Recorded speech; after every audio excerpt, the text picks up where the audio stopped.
República Dominicana, soy Ivonne Ferreras y seguimos la reflexión y esta vez está enmarcada más bien en la geopolítica de la región. Obviar lo que ha ocurrido en América Latina durante todo este año que termina y las expectativas que tenemos para este año 2020 sería casi una irresponsabilidad. La rebelión popular como norte en América Latina, con varios países que supieron cambios, transformaciones, rebeliones, manifestaciones, rebeldías acumuladas que estallaron en estos días, en estos meses, en el año que ya se despide. Entonces, ver cómo cientos de miles de chilenos, cientos de miles de chilenas homenajearon en primera línea lo que fueron las políticas de hace muchos años en ese país, que detonó el segundo, por lo menos en América del Sur, después de lo que había ocurrido en Ecuador, con las políticas implementadas por el Fondo Monetario Internacional, después de que el presidente Lenín Moreno, el sustituto de Rafael Correa, con sus 10 años a cuestas, con sus transformaciones en términos de políticas económicas y con sus, como dicen algunos, sus traiciones, revirtió esos avances que costaron mucho al pueblo de Ecuador y que eso provocó, por supuesto, esa rebelión popular que transitoriamente paró porque se detuvieron y se puso en jaque algunas de esas políticas implementadas por el presidente Moreno. Y después, entonces, el protagonismo fue para Chile. Chile, que se vendía como la estabilidad macroeconómica de la región. Se vendía como el país del turismo, el mar,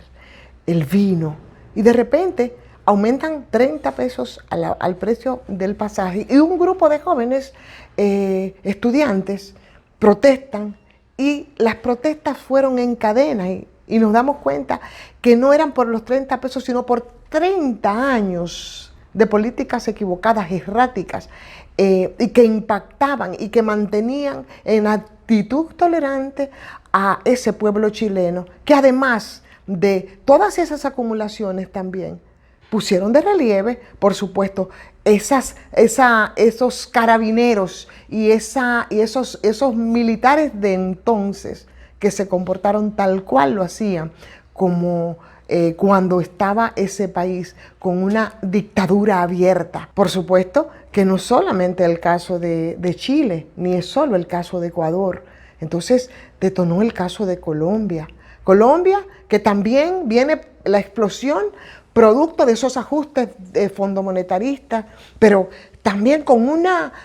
deuda pendiente que tiene que ver con las políticas del presidente Iván Duque, fundamentadas en lo que fueron esos acuerdos de paz, en esos avances que se hicieron desde La Habana con el presidente Santos, que aunque viene del mismo litoral de Álvaro Uribe, y esta es una expresión enorme del uribismo, el señor Iván Duque, por lo menos había una intención de que casi 60 años de insurrección popular, de guerrilla, de falta de paz en esa nación sudamericana, también digna de mejor suerte, esos pasos se encaminaron, avanzaron, y la política entonces fundamental del presidente Iván Duque reivindicando a Álvaro Uribe fue precisamente dar hacia atrás con la muerte de tantos y tantos líderes populares que detonó entonces en estas acciones de violencia y en esa insurrección popular. Pasando, por supuesto, por lo que fueron las elecciones en Brasil, los cambios que se produjeron, las políticas nefastas del presidente Bolsonaro, sobre todo con lo que ocurrió en la Amazonía, lo que ha estado ocurriendo con las represiones y el retroceso en el caso de Brasil, sin hablar de todo el tema de la judicialización de la política, de lo que ocurrió con la presidenta Dilma Rousseff, de lo que ocurrió con el Partido de los Trabajadores, que también tienen algunas responsabilidades en parte de los acontecimientos que han ocurrido. Pero bueno, ahí está, dando sus traspiés entonces en Brasil. Y, por supuesto, el caso de Bolivia. El caso de Bolivia, que si bien